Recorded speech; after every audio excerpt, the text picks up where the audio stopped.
अगले 24 घंटे के अंदर अमरनाथ यात्रियों का पहला जत्था रवाना होने वाला है। आज से श्रद्धालुओं को बेस कैंप में एंट्री दे दी गई है। जम्मू पहुंचे श्रद्धालुओं ने जयकारा लगाते हुए आज एक बार फिर आतंकी सोच वाले लोगों को ललकारा है।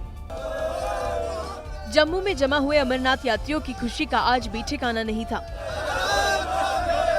अमरनाथ यात्रियों का पहला जत्था कश्मीर के बालटाल और पहलगाम के लिए रवाना होगा। ये वो यात्री हैं जो भगवान भोलेनाथ के हिमलिंग के पवित्र दर्शन करेंगे। बेहद कड़ी सुरक्षा के बीच यात्रा करने जा रहे श्रद्धालुओं ने पाकिस्तान पर ऐसी बात बोली जिसे सुनकर आपके चेहरे पर भी मुस्कान आएगी। डर की वजह से हम कैंसिल कर देंगे तो पाकिस्तान का और मनोबल बढ़ेगा। हम उसका मनोबल बढ़ाना नहीं चाहते, उसको जूतों की नोक पर रखना चाहते हैं। आतंकियों से बेखौफ होकर झोला उठाए पहुंचे यात्रियों की सुरक्षा के लिए जम्मू कश्मीर पुलिस पिछली बार से ज्यादा चौकन्नी है। जो सिक्योरिटी फोर्सेस हैं जैसे कि आर्मी, उनके साथ काफ़ी वृहद जो है सिक्योरिटी अरेंजमेंट किए गए हैं, जिसमें बहुत इन डेप्थ डिप्लॉयमेंट्स भी हुई हैं। कड़ी सुरक्षा के बीच कल अमरनाथ यात्रियों को बाबा बर्फानी के दर्शन के लिए रवाना किया जाएगा। एक ही मोबाइल एप्लीकेशन से ट्रेन के सभी तरह के टिकट और सुविधाओं का लाभ लिया जा सकेगा। आज रेलवे ने सुपर ऐप लॉन्च किया है और इस एप्लीकेशन का नाम है रेल वन, जो एक रेल यात्री के लिए वन स्टॉप सॉल्यूशन की तरह काम करेगा। इस एप्लीकेशन के जरिए रिजर्व टिकट बुक कर सकते हैं, अनरिजर्व टिकट भी ले सकते हैं। प्लेटफॉर्म टिकट और मंथली टिकट लेने की भी सुविधा इसमें होगी। यात्री ट्रेन के रियल टाइम ट्रैकिंग भी कर पाएंगे। पीएनआर स्टेटस चेक कर सकते हैं आप। यात्री खाने के लिए ऑनलाइन ऑर्डर दे सकते हैं। शिकायत भी इसके थ्रू दर्ज कराई जा सकती है। इसके अलावा रिजर्व टिकट कराने वाले यात्री यात्रा ना कर पाने की स्थिति में रिफंड के लिए टीडीआर फाइल कर सकते हैं। खास बात ये कि आपको रेल वन एप्लीकेशन के लिए पासवर्ड याद रखने की भी जरूरत नहीं है। एप्लीकेशन में सिंगल साइन ऑन की सुविधा दी गई है, यानी एक बार एप्लीकेशन लॉगिन हो गया तो फिर बार बार लॉगिन की जरूरत नहीं।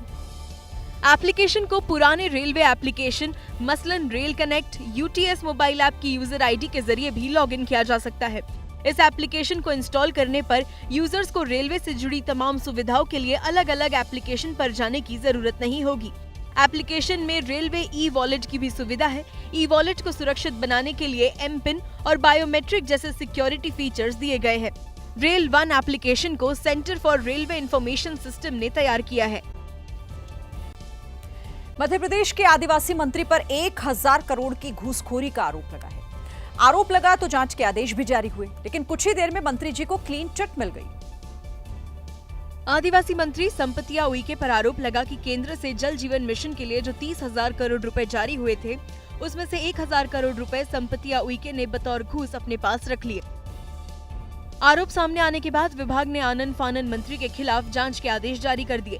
मध्य प्रदेश में ऐसा पहली बार हुआ कि किसी विभाग ने अपने ही मंत्री के खिलाफ जांच की बात कही, लेकिन कुछ ही देर बाद मध्य प्रदेश के जनसंपर्क विभाग ने आरोपों का खंडन कर दिया और कह दिया कि मंत्री जी पर लगे आरोप मनगढ़ंत और निराधार पाए गए हैं, जो बिना किसी सबूत के आधार पर लगाए गए। कांग्रेस पूछ रही है कि 4 दिन के भीतर विभाग ने जांच कैसे पूरी कर ली और मंत्री जी को क्लीन चिट किस आधार पर दे दी गई। कांग्रेस ये मामला लेकर पीएमओ भी पहुंच गई है। कांग्रेस के पूर्व विधायक किशोर समरीते ने पीएमओ को शिकायती पत्र भेज दिया और मंत्री के इस्तीफे की मांग की। राजस्थान के कोटपुतली जिले में पुलिस ने बदमाशों की बारात निकाली है। हत्या की वारदात में शामिल 4 आरोपियों की सड़क पर परेड कराई गई और संदेश दिया गया कि अगर अपराध करोगे तो बख्शे नहीं जाओगे। इलाके में इन दिनों बदमाशों ने आतंक मचा रखा था। सोचते थे कि कानून इनका कुछ बिगाड़ नहीं पाएगा, लेकिन अब इन सब का एक साथ हिसाब हो गया है। चारों आरोपियों के पैर पर प्लास्टर चढ़ा है, कपड़े फटे हुए हैं, शर्ट की बटन टूटी हुई है और हाथ जोड़कर सिर्फ यही कह रहे हैं कि अब कभी भी अपराध नहीं करेंगे।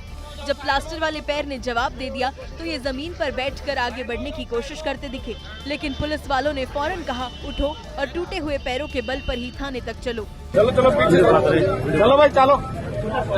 दरअसल इन चारों पर आरोप है कि इन्होंने एक युवक की गोली मारकर हत्या की। वारदात 24 जून की है और जल्द ही पुलिस ने इन्हें गिरफ्तार कर लिया।